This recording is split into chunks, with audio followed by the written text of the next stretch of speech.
এনাম ওই খাবারটা খেয়ে নিও, আর আমার গাড়ির সামনে থেকে সরো, আমি গাড়ি বের করব। ম্যাডাম, ম্যাডাম, আমাদের খাবার লাগবে না। খাবার লাগবে না? আমি কিন্তু কোনো টাকা পয়সা দিতে পারবো না তোমাদের। ম্যাডাম, আমাদের টাকা পয়সাও চাই না। খাবারও লাগবে না, টাকাও লাগবে না, তা কি লাগবে শুনি? ম্যাডাম, আপনি আপনার ফোনটা একটু দিতে পারবেন? আমাদের একটু দরকার আছে। না না, আমি তোমাদের আমার ফোন দিতে পারবো না। যদি তোমরা আমার ফোন নিয়ে খারাপ কিছু করো বা পালিয়ে যাও, তখন আমি কি করব? না না ম্যাডাম, আপনি ভুল ভাবছেন। আমাদের ব্যাগ তো এখানেই আছে। আসলে আমি একটু আমার বাড়িতে ফোন করতাম। আচ্ছা ঠিক আছে, বাট একটু তাড়াতাড়ি, আমাকে বেরোতে হবে। এ নাও।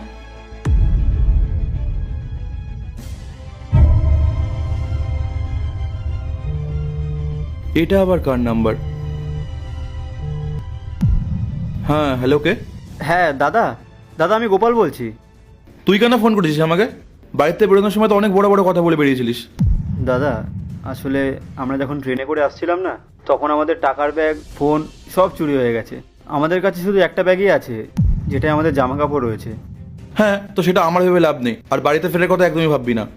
না না দাদা, আমি বাড়ি ফিরতে চাইছি না। আসলে তুমি যদি আমাদেরকে কিছু টাকা পাঠাতে, তাহলে আমাদের খুব উপকার হতো। আমি তোমাকে কথা দিচ্ছি, একটা কাজ পেয়ে গেলেই তোমাকে সব টাকা ফেরত দিয়ে দেবো। এই শোন, তোকে না আমি একটা টাকা পাঠাতে পারবো না। বাড়ির থেকে বেরোনোর সময় তো অনেক বড় বড় কথা বলে বেরিয়েছিলিস। আর একটা কথা শুনে রাখ, বাড়িতে ফেরার কথা মোটেও ভাববি না। রাখ ফোনটা এবার। হ্যালো, কেটে দিল ফোনটা। হ্যাঁ গো, এবার কি হবে? তুমি কাকে ফোন করেছিলে? আসলে ম্যাডাম, আমি আমার দাদাকে ফোন করছিলাম। তোমাদেরকে তো আগে কখনো এখানে দেখিনি। কোথার থেকে এসছো তোমরা? কোথায় থাকো? ম্যাডাম, আমরা গ্রাম থেকে এসেছিলাম এখানে কাজের জন্য। হ্যাঁ ম্যাডাম, ও ঠিকই বলছে। ম্যাডাম, আপনি জানেন, আমার দাদা না আগে আমাকে খুব ভালোবাসতো, কিন্তু যেদিন থেকে ও বিয়ে করেছে, তারপর থেকে ও শুধু বৌদির কথাই শোনে। ওরা দুজন মিলে আমার সাথে খুব বাজে ব্যবহার করতো। আর তারপর যখন আমি বিয়ে করলাম, ওরা তো আমার বউকেও দেখতে পারতো না। আর একদিন আমাদের দুজনকেই বের করে দিল। আর আমিও বেরোনোর সময় জোর গলায় বলে এসেছিলাম যে আমি আর কখনো ওই বাড়িতে ফিরে যাব না। কিন্তু দেখুন, আজ যখন আমরা বিপদে পড়লাম, তখন আমাদের প্রথমে দাদার কথাই মনে পড়লো। আর দাদাও আজকে আমাদের টাকা দিতে অস্বীকার করে দিল। ম্যাডাম, আমাদের ভাগ্যটাই খারাপ। প্রথমে আমরা ঝামেলা করে বাড়ি থেকে চলে আসলাম, আর যে আমাদেরকে এখানে ডাকলো কাজের জন্য, এখন তাকেও ফোন করে পাচ্ছি না। ফোন সুইচ অফ বলছে। তুমি এক কাজ করো, আমার ফোন থেকে ফোন করে দেখো, হয়তো কোনো কারণে ওনার ফোন সুইচ অফ আছে, তাই জন্যেই। না না ম্যাডাম, আর ফোন করতে হবে না। এখানে আসার আগেই ওনারা বলেছিলেন যে 10-15 হাজার টাকা দিতে, তাহলে আমাদের একটা কাজের ব্যবস্থা করে দেবে। আর সেই কাজ করেই আমরা ভালো টাকা উপার্জন করতে পারবো। কিন্তু এখন দেখুন, ওনাকে ফোন করছি, ফোন সুইচ অফ বলছে। আর মাঝে মধ্যে ফোন ঢুকলেও উনি ফোন তুলছেন না। এখন আমরা কিছুই বুঝতে পারছি না যে আমরা কি করব। সত্যিই তোমাদের সাথে খুব অন্যায় হয়েছে, কিন্তু এই ঠান্ডার মধ্যে তোমরা এত বড় শহরে থাকবে কি করে? তোমাদের কাছে তো সোয়েটারও নেই। এই ঠান্ডার মধ্যে তো খুব কষ্ট হবে তোমাদের। তোমার দাদাও তো তোমাদের হেল্প করতে চাইলো না।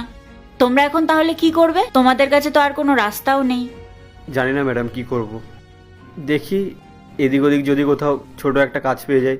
কাজ যদি পেয়ে যাই তাহলে তো ভালো কথা, আর না হলে আমাদেরকে কোনো মন্দিরেই আশ্রয় নিতে হবে। দেখো, এগুলো বলা যতটা সহজ না, করা কিন্তু ততটাই কঠিন। আর তুমি কতদিনই বা মন্দিরে আশ্রমে থাকবে? একদিন না একদিন তো তোমাকে কাজ করতেই হবে। সাথে তো তোমার স্ত্রীও আছে, দুজনের ভালো মন্দ চলবে কিভাবে? আচ্ছা, কাজের কথাতে মনে পড়লো, তোমরা এখানে কাজ করতে এসেছিলে তাই না? হ্যাঁ ম্যাডাম। তা কি কাজের কথা হয়েছিল? ওনারা বলেছিলেন কোনো একটা অফিসে পিয়নের কাজ দেবে। আচ্ছা, তুমি পড়াশোনা কতদূর জানো? ম্যাডাম, আমরা দুজনেই গ্র্যাজুয়েশন কমপ্লিট করেছি। বাহ, এটা তো খুব ভালো কথা। তা আমি যদি তোমাদের কাজ খুঁজে দিই, তোমরা করবে? হ্যাঁ হ্যাঁ ম্যাডাম, অবশ্যই করব। আপনি শুধু আমাদের একটু শিখিয়ে দেবেন, আমরা নিশ্চয়ই পারবো। হ্যাঁ ম্যাডাম, আমাদের এখন না একটা কাজের খুব দরকার। আমরা যদি দুজন মিলে কাজ করতে পারি, তাহলে সবটা গুছিয়ে নিতে পারবো, আর কোনো সমস্যা হবে না। আচ্ছা শোনো, আমার নিজের অফিস আছে, ওখানে দুজন এমপ্লয় প্রয়োজন। আর তোমরা বলছো দুজনেই গ্র্যাজুয়েট, তাহলে তোমরা ঠিক পারবে। তাহলে তোমাদের কোনো অসুবিধা হবে না, তোমরা ঠিক শিখে যাবে। আর তোমাদের এক একজনের মাইনে হবে 18,000 টাকা। তোমাদের রুমও দেয়া হবে কোম্পানি থেকে। শুধু খাবারের দায়িত্বটা নিজেদের সামলে নিতে হবে। কি তোমরা রাজি তো জবটা করতে? ম্যাডাম, আমরা এই শহরে এসে খুবই অসহায় হয়ে গেছিলাম। আমরা কিচ্ছু বুঝতে পারছিলাম না কি করব, কিন্তু আপনি আমাদের কাছে এখন ভগবান রূপে আসলেন। হ্যাঁ ম্যাডাম, আপনি আমাদের ভগবান। আমরা এই কাজটা করতে রাজি আছি।